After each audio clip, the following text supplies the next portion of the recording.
Well, I thought I'd talk about William, my son. Well, I'm going to talk about my mum, Sue. How would you describe him? William, he's a lovely boy. He's, I shouldn't say boy, should I? He's 25, but being his mother, I always think of him as a boy. No, he's a lovely young man, very sociable and outgoing. He's got loads of friends. He's actually a bit of a party animal. I think William sometimes thinks that life is one long party. But no, one of his best qualities is that he's a really good communicator. He was born in France, brought up bilingual, and I think this has helped him find it easier to communicate in all sorts of different situations, and indeed in different countries. We recently went to Argentina. He doesn't speak Spanish, but he picked it up really quickly. And I'd say that's one of his best qualities. He's a very good communicator. Apart from that, he's a bit lazy. And how would you describe yourself?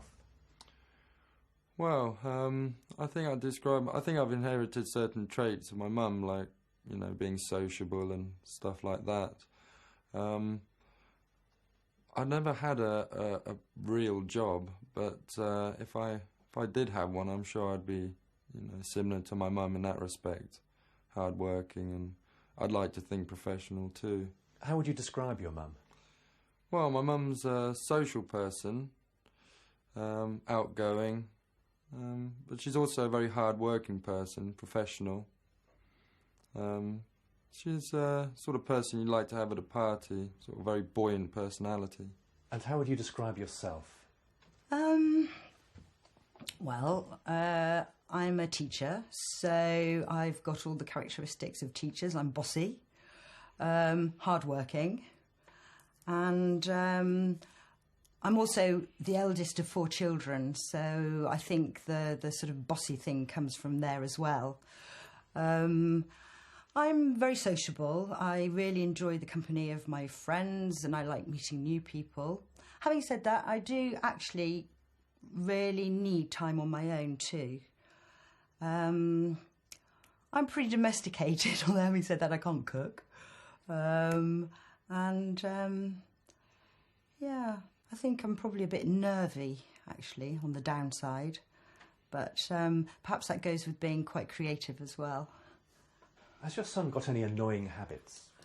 Oh, yeah, I'm sure he has. Plenty. Well, we don't actually live together anymore, so probably his annoying habits are less annoying now. But let me see. Yes, I do find it annoying when he smokes in the car, because I'm an ex-smoker, and I don't know if you know, but ex-smokers are worse than non-smokers. He has probably inherited, I have to say, a taste for expensive clothes from me. But the reason why I find that rather irritating is that because I have to pay for them. So he snores. But that doesn't bother me because I don't live in the same house as him anymore. Do you think you have any annoying habits?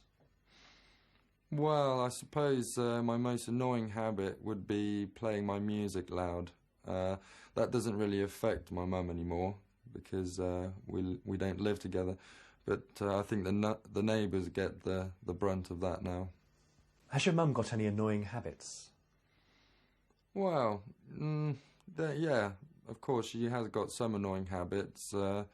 One of them snoring, but that's not so much of a problem now because we don't live together. But the other one is staying in touch with my ex-girlfriends.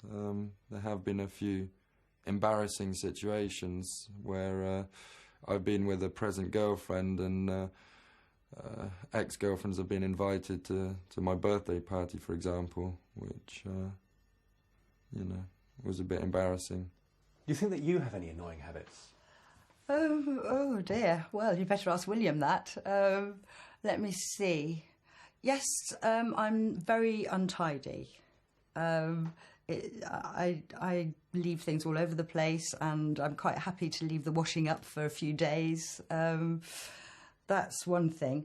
I think the other bad habit I have is, and my friends will tell you this, is I ask the same questions over and over again. I forget who I've asked which question, and I also tell the same story over and over again to the same person, which I think must be very boring for them.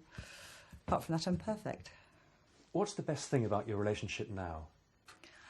There are lots of good things about our relationship now. William's grown up, he's 25, and we don't live together anymore. So we're more like friends than mother and son, really. When we see one another, we have the same interests, we've got some of the same friends, we like doing the same things, and it's really special. Well, since Mum and I don't live together anymore, I think our relationship has blossomed. It's great, you know, we're like good friends instead of being, you know, like a normal mother-son relationship. So we get on really well.